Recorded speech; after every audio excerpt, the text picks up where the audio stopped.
Bonjour ou bonsoir à toi parce qu'avec des pains la vidéo in like à wakati moment à ma foi bismillah clé de la réussite 223 ka formation keneka formation mi na mena kuma fere ka konona la formation mi na wele ko maîtriser la vente a donc a fo fere kala kemesara o kemesara kelen de be mu me fere maîtriser kelen de be mu fere ne ka ɲɛ dɔn ka ɲɛ n'a b'a dɔn a bɛ ka mun kɛ. Donc grâce à cette formation je ferai partie de ces 1% des vendeurs n'a be fo ma vendeur d'exception. Dans un premier temps amena kuma fere yɛrɛ nafa kan parce que il faut savoir que tout le monde est vendeur en quelque sorte bɛɛ feerekɛla de ye diɲɛ kɔnɔ. Donc ce n'est pas parce que e tɛ commerçant ou bien e tɛ entrepreneur ye k'i b'a fɔ ko e man ka feere ɲɛɲini. Non, peu importe i bɛ domaine mun kɔnɔ a dɔn k'a fɔ i ye feerekɛla de ye. N'a sɔrɔ e employé de ye par exemple e ye feerekɛla de ye parce que i bɛna taa sigi taabolo dɔ de la i ni patron dɔ de bɛna kuma il va falloir que i k'a convaincu pour que a ka se ka i embaucher. Donc ça c'est se vendre. Hali n'a sɔrɔ i ta tɛ employé baara fana ye, disons que i bolola baarakɛla de ye, alors pour que mɔgɔw ka n'u ka fɛn d'i ma i ka baara il faut savoir se vendre. Tout ça, ça fait partie de la vente. Même un enseignant, école sola, école karamɔgɔ, si tu es un bon vendeur, a bɛ permettre ka se ka cours dispenser cogo la, a bɛ permettre i bɛ se k'i ka école dɔw influencer ka ɲɛ, i bɛ se k'u persuader ka ɲɛ, e tɔgɔ bɛ fɔ ka bɔ maître tɔw cɛla école sola. Pareil, si tu es une femme, et il faut le dire naturellement, les femmes savent comment se vendre. U b'u ka beauté feere cogo min na pour intéresser les hommes, naturellement les femmes savent faire ça. Donc pareil pour toi aussi si tu es un homme, même pour que muso ka se ka sɔn i la, il va falloir l'intéresser d'abord. Muso si tɛ sɔn i la tant que i ma a intéresser. Donc ça aussi c'est se vendre en quelque sorte. Hali denyɛrɛnin a bɛ feere kɛ, c'est un vendeur parce que ni kɔngɔ ye denyɛrɛnin minɛ il faudra k'a ka ba persuader pour que ba ka dɔn k'a fɔ kɔngɔ b'a la ka se ka dumuni d'a ma. Donc tamasiyɛnw b'a bolo a bɛ minnu kɛ ni ba b'a dɔn k'a fɔ kɔngɔ b'a la, o tamasiyɛn dɔ ye a bɛ kasi walima a bɛ to k'a tɛgɛ don a da kɔnɔ, ba b'a dɔn à travers ça k'a fɔ kɔngɔ bɛ na i jɔ n ka sin di ne ma. Donc feere yɛrɛ persuasion de don en un mot. Donc tout le monde est vendeur i kɛra domaine o domaine kɔnɔ. C'est la raison pour laquelle ni formation in bɛɛ kan ka suivre. I ka compétence bɛɛ la belebeleba c'est ta capacité à faire des gains, ta capacité à te faire de l'argent. Compétence mi permettre ka wari sɔrɔ i ka compétence la, compétence de bɛ se k'i permettre ka kɛ fɛn. Donc ni fɛn bɛ yen nɔ compétence la, fɛn min bɛ se ka mɔgɔ permettre ka wari sɔrɔ o ye feere ɲɛdɔnni ye. Parce que n'i ye feere ɲɛdɔn ka ban i bɛ feere kɛ wari de bɛ na kɔfɛ. Donc je le répète, notre actif le plus précieux est notre habilité à faire des gains. Donc ni fɛn b'i bolo fɛn valeur ma o la, fɛn mun n'a valeur ka bon ka tɛmɛ i ka fɛn tɔw bɛɛ kan, o de ye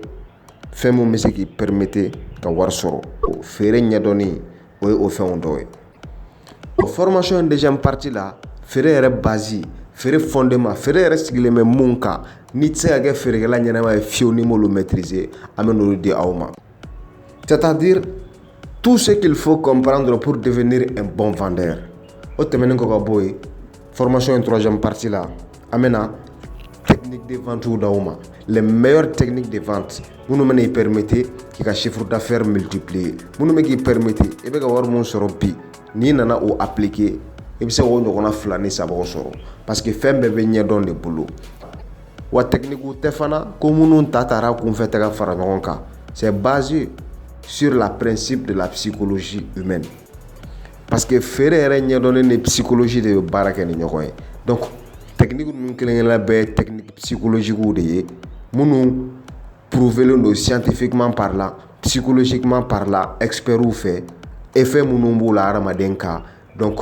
feere kɔnɔna na n'i y'a utiliser a bɛ se ka résultat ɲɛnamabaw d'i ma cogo min na. An bɛ olu technique caman di aw ma formation in kɔnɔna la. Diɲɛ feerekɛlabaw bɛ technique minnu utiliser pour que ka se ka feere caman kɛ. Wa feere yɛrɛ dama dɔrɔn fana tɛ dɛ, technique minnu n'i bɛ se ka u appliquer hali ka vie quotidienne na ka se ka mɔgɔw influencer, ka se ka mɔgɔw persuader. C'est-à-dire i mɔgɔw bɛ fɛn minnu na mɔgɔw la ka se k'a sɔrɔ k'a sɔrɔ a ma kɛ ni diyagoya ye, mais ni u lasɔnni ye dɔrɔn i ka kuma fɔta ma. donc olu technique ninnu de maîtriser bɛ na o permettre ka différence don ani feerekɛla 99 tɔw cɛ wa o sɛgɛ ka bɔ o la fana technique ninnu an bɛna o expliquer de telle sorte que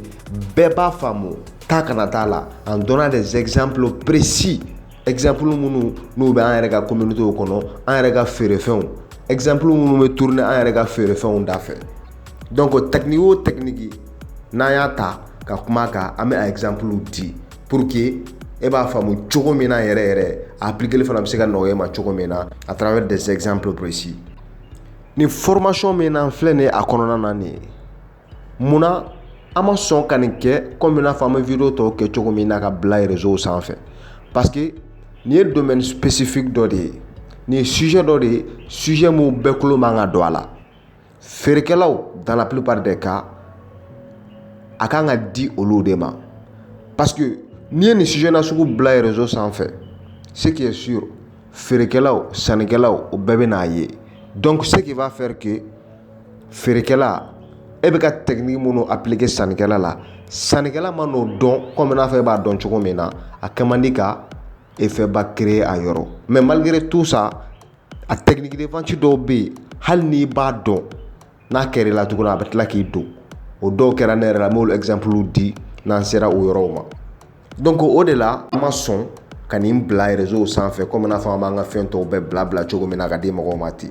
d'autant plus an bɛ fɛ fana réellement ni formation nin a kɛ sababu ye ka mɔgɔw ka feere kɛcogoya yɛlɛma pour de vrai ka se ka amélioration caman don mɔgɔw ka feere kɔnɔna na ka se ka résultat ɲɛnama di mɔgɔw ma bon o tɛ taga fiyewu fo mɔgɔw ka formation in k'a suit ka ɲɛ k'a minɛ da la kosɛbɛ ka courage sɔrɔ fɛn minnu fana bɛ fɔ a kɔnɔ ka o appliquer donc n'a kun kɛra fɛn ye comme n'a fɔ vidéo tɔw bɛ ka bila cogo min na les gens viennent dans les commentaires ouais merci pour tout ce que vous faites patati patata a fana bɛna kɛ o vidéo nasugu dɔ de ye ten parce que adamaden ye fɛn mun sɔrɔ fu i tɛ valeur ɲɛnama don a la ten kosɛbɛ donc parce que on tient à ce que cette formation mɔgɔw ka se ka sɛbɛ don a ma yɛrɛ ka se ka valeur don a la raison pour laquelle an y'a décidé ka nin kɛ wari ye ka wari dɔɔni bɔ aw kɔnɔ au moins n'i ye wari bɔ ka don fɛn na i bɛ valeur don a la o la a kɛra cogo o cogo i tɛna sɔn fiyewu ka wari bɔ ka don fɛn na ka tila k'a bila kɔfɛ i ye wari mun don a la toujours i ɲɛ bɛ o la donc i b'a kɛ en sorte pour i ka se ka wari in nafa bɔ cogo min na pour que wari bɔta in kana kɛ fu ye donc c'est un moyen qui va vous obliger ka se ka formation in suit ni sɛbɛ ye ka se ka fɔta ninnu fana appliquer o misaliya surumani ye ne yɛrɛ ye souvent j'achète des livres sur internet souvent n bɛ dɔw sɔrɔ gratuitement les téléchargeant sur des sites gratuits mais en réalité ne mana wari bɔ n kunna ka livre mun san o kalanni n b'o kɛ ni sereau ye n'i y'o kalanni daminɛ tant que ma tila o la n tɛ maga livre yɛrɛ la mais par contre n bɛ mun sɔrɔ fu la ka télécharger fu i b'a ye souvent olu dɔw bɛ se ka u yɛrɛ sɔrɔ n kunna ni ye mun kalanni daminɛ ka 50 pages 60 pages ɲɔgɔnna k'o la dɔrɔn n b'o bila n bɛ taa dɔ wɛrɛ la tout simplement parce que ma wari don a la donc le principe c'est un peu ça sans plus tarder nous allons entrer dans le vif de notre sujet. Formation un premier module an y'o bila bɛɛ ka disposition na maintenant pour ceux qui veulent aller plus loin ni formation complet sanni olu bɛ se k'an wele numéro mun affiché len filɛ écran sanfɛ la comme ça an b'u bilasira mode de paiement kɛcogo kan ani formation tɔ sɔrɔ cogo kan formation in yɛrɛ prix ye 10 000 francs ye an kɛlen bɛ ka 50% de réduction kɛ k'a ta sisan na fo ka taa fɔ ko sunkalo banna wa o ta bannen n'i ye formation in ta an bɛ kalo kelen coaching fana an b'o dayɛlɛ i ye 1 mois de coaching personnel concernant i ma yɔrɔ minnu faamuya ani i bɛ fɛ ka yɔrɔ minnu améliorer i ka business kɔnɔna la au quotidien ani problème minnu bɛ k'i sɛgɛn actuellement i ka activité kɔnɔna na ka se k'i dɛmɛ k'olu identifier ka solution fana d'i ma o la bref cette formation c'est un passeport vers la réussite dans la vente.